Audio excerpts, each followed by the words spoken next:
ఒక పొలిటీషియన్ అంటాడు, చాలా ఓవర్ ఎంతూజియాస్టిక్ పొలిటీషియన్స్ చాలామంది ఉంటారు. వాళ్ళు ఏం చెప్తారంటే, ఎస్పెషల్లీ మంత్రులు కొంతమంది ఉంటారు, నేను చెప్పాను ఎందుకు అరెస్ట్ చేయలేదు. అయ్యా తమరు చెప్తే అరెస్ట్ చేయరండి, ఎవిడెన్స్ ఉంటేనే అరెస్ట్ చేస్తారు, ఇన్వెస్టిగేషన్ చేసిన తర్వాత అరెస్ట్ చేస్తారు. తమరు మంత్రి గారు అవ్వచ్చు, మీకు అన్ని ప్రోటోకాల్స్ మీకు రెస్పెక్ట్ ఇచ్చి తీరుతారు, దాంట్లో ఎలాంటి సందేహం లేదండి. ఇతన్ని అరెస్ట్ చెయ్యి, ఇతన్ని అరెస్ట్ చెయ్యొద్దు అనే అధికారం ఏ పొలిటీషియన్కి, ఏ మంత్రికి, ఇంక్లూడింగ్ చీఫ్ మినిస్టర్కి లేదండి, హోమ్ మినిస్టర్ కూడా లేదు.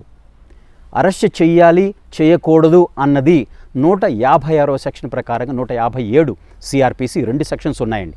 దాని ప్రకారంగా investigation is the sole prerogative of the investigating officer. Supreme court కూడా, నేను మళ్ళీ చెప్తాను, సుప్రీం కోర్టు కానీ ఏ జడ్జికి కానీ ఇతన్ని అరెస్ట్ చెయ్యి, ఇతన్ని అరెస్ట్ చేయకూడదు అనే అధికారం 156, 157 సిఆర్పిసి ప్రకారంగా లేదు.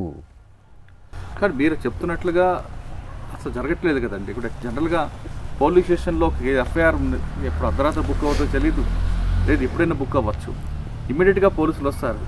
కోర్టుకు వెళ్ళే వరకు కూడా వాడికి అసలు ఎందుకు అరెస్ట్ చేస్తామని తెలియకుండా కోర్టులో ప్రొడ్యూస్ చేస్తున్నారు. ఏమనంటే మాకు పైన ప్రెజర్స్ వచ్చినాయి అంటున్నారు. అంటే ఎవరో ప్రెజర్ ఇస్తే అరెస్ట్ చేసే అధికారం ఉందా? ఒకవేళ ఆ విధంగా చేస్తే సామాన్యుడు ఎవరికి కోర్టుకు వెళ్ళి చెప్పాలా, ఏం చేయాలి? నేను ఎస్పీగా ఉన్నానండి, షిలాంగ్ ఎస్పీగా. ఒక చిన్న ఇన్సిడెంట్ నా ఎక్స్పీరియన్స్లో జరిగింది, మీకు షేర్ చేస్తాను. ఇది ఇక్కడ ఒక పోలీస్ స్టేషన్ ఉంది. మాకు ఈ షిలాంగ్లో చాలా మిలిటెన్సీ విపరీతంగా ఉండేది మిలిటెన్సీ.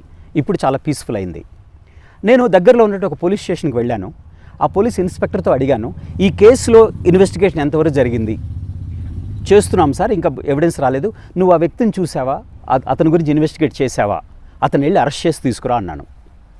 ఎస్పీగా అన్నానండి నేను.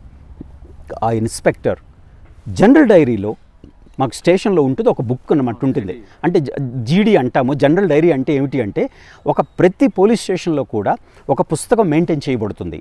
దాంట్లో ఒక డైరీ అంటామన్నమాట. ఈ డైరీలో ఆ 24 గంటల్లో పోలీస్ స్టేషన్లో జరిగిన సంఘటనలు అన్నీ కూడా రాసి తీరాలి. సో నేను ఎస్పీ గారు 11 గంటలకి పోలీస్ స్టేషన్కి వచ్చారు, నాకు ఆదేశం ఇచ్చారు వెర్బల్గా, ఈ వ్యక్తిని అరెస్ట్ చేసి తీసుకురమ్మనమని అని రాశారు. జనరల్ డైరీ ఎంట్రీ చేశాడు. మెజిస్ట్రేట్ ముందు పెట్టారు. మెజిస్ట్రేట్ నాకు కాల్ చేశారు, ఇక్కడ షిలాంగ్ మెజిస్ట్రేట్, మీరు రావాలి అని. నేను చూశాను, yes I gave the verbal order ఇచ్చాను నేను, but I appreciate the honesty of my sub inspector. నేను అప్రిషియేట్ చేస్తాను. ఒరే నేను చెప్పింది కరెక్టే కదా, మరి నేను ఒక వెర్బల్గా అంటే మౌఖికంగా